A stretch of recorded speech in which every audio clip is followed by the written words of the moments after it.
सत श्री अकाल, आदाब, वेलकम टू दिल दियां गल्लां। I am doctor Vinita Arora. We are going to discuss today palpitations क्या होती हैं। पैल्पिटेशंस का हर एक का एक्सप्रेशन डिफरेंट होता है।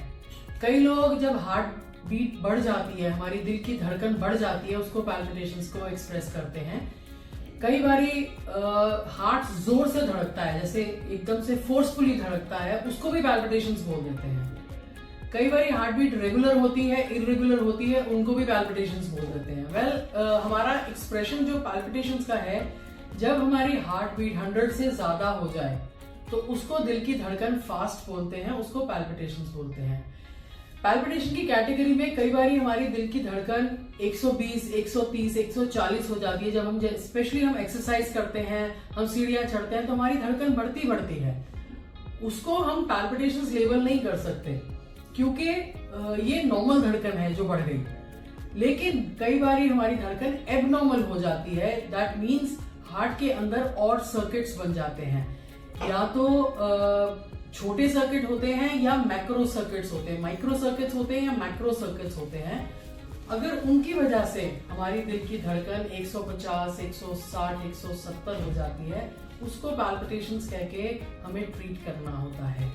नाउ हमें डिफरेंशिएशन कैसे लगेगा? अगर आपकी हार्ट बीट नॉर्मल तरीके से बढ़ती है कि आपकी एक्सरसाइज करते हुए बढ़ गई, तो आपको बाकी के सिम्टम्स नहीं होंगे। बाकी के सिम्टम्स कैसे? Sweating, sinking, reeling of the head, चक्कर आना, बेहोशी जैसा लगना, उल्टी आना, ये सब कुछ नहीं लगेगा। ये तब लगेगा जब आपका एबनॉर्मल सर्किट बन गया है, जिसने आपकी धड़कन बढ़ा दी है हार्ट की। Now these kind of circuits have to be diagnosed. ये डायग्नोज कैसे होता है? अगर आप उसी टाइम पे या तो अपनी स्मार्ट वॉच के ऊपर एक ईसीजी रिकॉर्डिंग ले लें, या आप एक ईसीजी करवा लें किसी नर्सिंग होम, किसी क्लिनिक या किसी हॉस्पिटल में जाके, तो आपकी डॉक्यूमेंटेशन हो सकती है उसकी।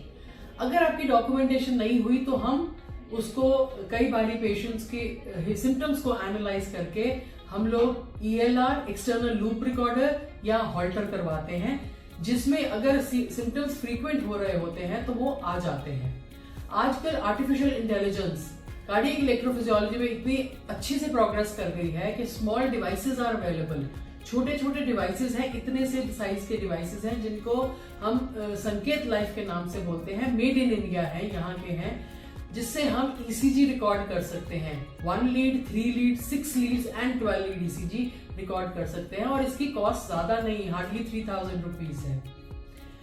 अगर आप इन सब चीजों में भी आपका डायग्नोसिस नहीं हुआ है, स्टिल आपको पैल्पिटेशन हो रही है, तब आपको इलेक्ट्रोफिजियोलॉजिकल स्टडी करानी पड़ती है, which is known as EPS, electrophysiological study, EP study बोलते हैं इसको, जो कि हम कैथ लैब में करते हैं। हम आपको कैथ लैब में लेके जाते हैं, कपल ऑफ आवर्स एडमिशन होता है हॉस्पिटल में।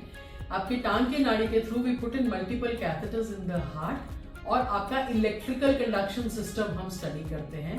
जो एक्स्ट्रा वायर होती है हार्ट में, उसको फोकस करके हम ढूंढ सकते हैं, and then there is a permanent cure involved, which is possible कि आपको परमानेंटली हम क्योर कर सके। सो EP स्टडी के बारे में और जानने के लिए मिलिए कार्डियक इलेक्ट्रोफिजियोलॉजिस्ट को। अगर आपको इनमें से कोई भी सिम्टम्स हो रहे हैं तो मिलिए कार्डियक इलेक्ट्रोफिजियोलॉजिस्ट को।